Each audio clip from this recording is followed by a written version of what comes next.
On the 10th day before Christmas, an orator said to me, every word is charged with energy, both the physical sound waves and the intention behind its use. Your audience will perceive both at a subconscious level. What did I mean by that? Well, I'm going to go in reverse order. Let's go with the intention first. How many of you have been in a situation where you've been on the receiving end of a sales presentation or sales call, and it's felt sleazy, it's felt something's not quite right, it just feels as though they're wanting to sell you, and that doesn't feel right at all, does it? Because they're taking you from your pain point to where they want you to be, and that may not be where you want to be. You may want to be over here. The point being that if it feels as though there's a sense of dragging you, a sense of coercion, if you will, then the intention behind what the other person is saying is one to get you to do what they want. That's how sales can have a bit of a icky feeling. And if you yourself are in the business of speaking and selling, because you're selling yourself from the stage, you may be selling your program, you may be selling a book, there's something that you're getting them, your audience, to do as a result of it. Remember we were talking about the call to action?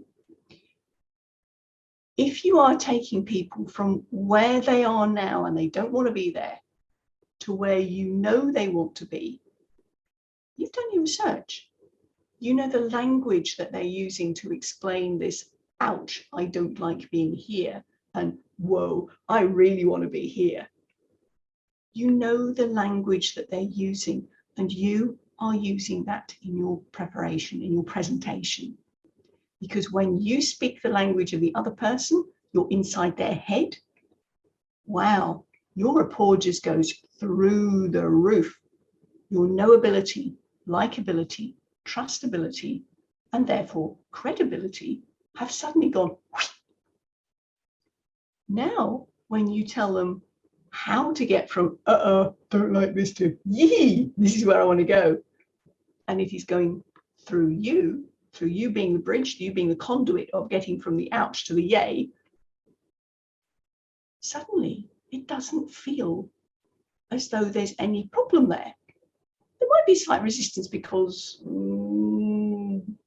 this means I've got to move and I'm comfortable in my uncomfortable rut. But it's not that feeling of icky coercion. Do you get the difference here? It's actually something that, whilst I'm uncomfortable here, and this is going to take me out of my comfort zone, I really want to be there. So the intention behind getting from here to here, if you're using the other person's language and you know that's what they already want, there's no coercion. The intention is that you are serving your audience. Tick box.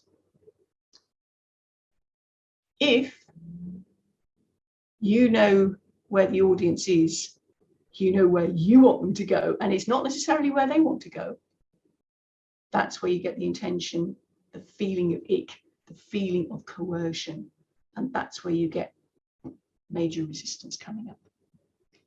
All felt at a subconscious level. This is all unaware of it. There's just something underlying it which goes, no, don't like this at all. And I'm sure you've experienced that for yourself when you've been on the other end of it. So the intention behind your words will come through. But you're not in the icky coercion thing, are you? No, you're out to serve your audience because that's your thing. You want to serve your audience and take them from where they don't want to be to where you already know they want to be. So that's at a subconscious, at an intentional level. What do I mean by at a physical sound wave level? This is a tuning fork. Probably can't hear that. Maybe you can't even hear that. It's making a lovely noise. It's pinging. It's an energy wave in sound coming from here. Just in the same way as I explained on a previous video, that the sound coming from your larynx out through your mouth and your nose is creating a sound wave that is heard by your audience. Now, that physical sound wave also carries an energy. You know that when you're speaking loudly and there's a lot of excitement behind it, there's a lot more energy there. That's in how you're delivering it. But the words themselves carry an energy. Try this for a second. Imagine the sound, oh. How big does it feel to you? Or, ah. How big does it feel? As opposed to, eh. Really short one. Big ones. Now that is because of the amount of space that you are rolling that sound around in your mouth and in your throat. The O and the R are big open mouth, open throat sounds. The R, I was thinking of the word large. Actually that's big, but it doesn't have a very big feel to it, does it? The O is from the French word gros, meaning large. It doesn't just work in English. If there is a word that you can use which matches your audience's vocabulary and still has, if you're thinking about something that's big, the feeling of expansion, and you are able to use an expanded articulatory area in your throat and in your mouth, go with that word, as long as it makes sense to your audience. It then feels bigger. The physicality, as well as how you're delivering it, with that excitement, with that intention of serving, of getting bigger, of expanding your audience's experience. Can you see how both physical sound energy and the intention, when married together, what a combination? Your credibility has just gone whoosh, because of that feeling of expansion, that feeling of journey, that feeling of connection with your audience. Trust this makes sense. Play with the words. Play with the sounds of words.